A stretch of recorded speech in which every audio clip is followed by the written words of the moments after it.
درانه کتونکو السلام علیکم. زه محمد سلمان همدرد د حق غږ پښتو چینل خبري لنډیز کې ستاسو کوربه اوس تاسو پام را اړوم د مهمو خبرونو لنډیز.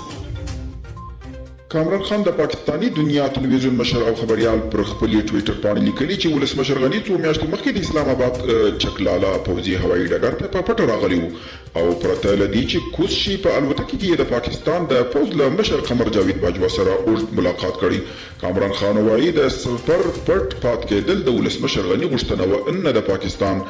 جو بایدن د کانګرس او ولسي جرګې غونډې ته وویل موږ به پر بنسټیز پروژه کار پیدا کولو پرمختګ دفاع روغتیا او د سرطان او الزایمر ناروغیو په برخه کې پانګونه وکړو. موږ په ټوله برخو کې پرمختګ کولی شو. نور نړۍ رانه مخکې کیږي.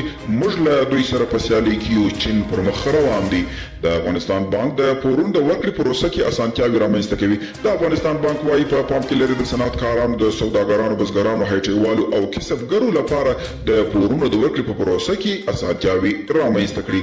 او د جرمني پولیسو وروستی افسر هم له افغانستانه ووت. د جرمني پولیسو وروستی افسر چې د افغان پولیسو د روزنې په ماموریت کې ښکیل و د چهارشنبې په ورځ له افغانستانه ووت.